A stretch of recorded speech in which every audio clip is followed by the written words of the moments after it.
Hello everyone, we have a grade 9 vectors question here, so let's have a look and see what it says. So it says OAB is a triangle. O to A is A, O to B is B, C is the midpoint of OA, D is the point on AB, such that the ratio of A to D to B is 3 to 1. E is the point such that O to B is 2 lots of B to E.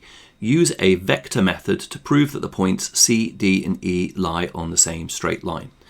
Okay, right, now this could be suitable for either GCSE or IGCSE, and let's have a look and see how it is. So first of all, let's get a sketch representing the information. So the vector O to A is A. So there we go, A is O to A.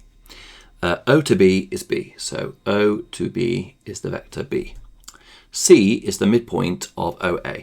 So there's C, it's halfway along OA, and I've indicated that by putting those marks there to show they're the same. D is the point where A to D to D to B is 3 to 1. So A to D to D to B is 3 to 1. Now that's just another way of saying that A to D is 3/4 of the length of A to B, and D to B is 1/4 of the length. Okay. That's fine. Now E is the point such that O to B is 2 lots of B to E. So basically what that means, that's a way of basically saying that you'd have to have 2 lots of B to E for it to be the same as O to B. So you'd have to have double this to make it equal this. So what that means is that if this is B, then this is a half B. Okay, so that's tricky. I think that's a tricky step. Now, the vector method, it says, to prove that the points C, D and E lie on a straight line. So we've got to prove that this C, D, E is a straight line. So what I'm going to do is I'm going to find a vector to go from C to D, and then I'm going to find a vector to go from D to E.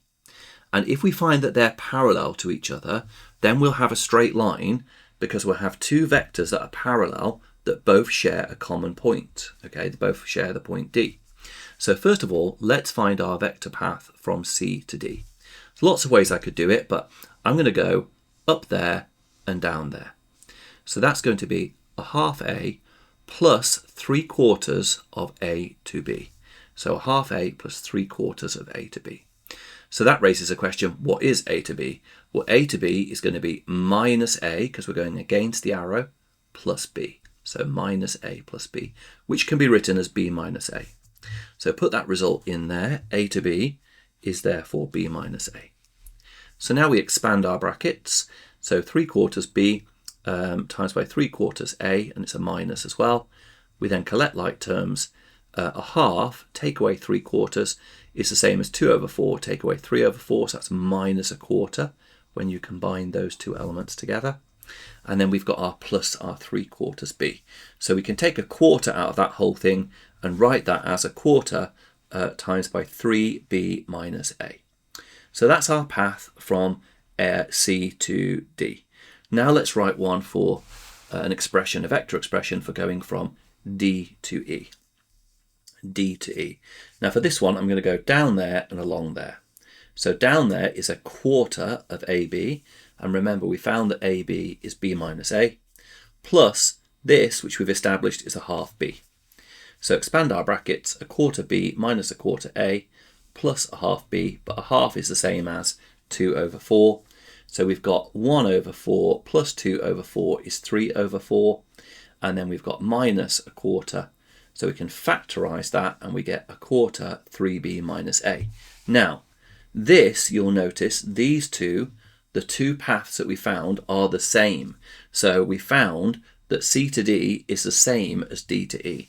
So that means if they're the same, they have to be parallel to each other, okay? Because the definition of parallel is if they are scalar multiples of each other. And these are scalar multiples because the scalar multiple is 1, okay? So they're parallel. Now we can now put our sentence to bring this together. We can say that as they are parallel, and they have a point in common, they both share the point D, they are collinear. No, that's a fancy way of saying they are in a straight line. Perfect, well I hope you found that helpful, and remember, if you are finding these videos helpful, it will definitely help the growth of the channel if you could like and subscribe. That would be very much appreciated. and I will see you in the next video.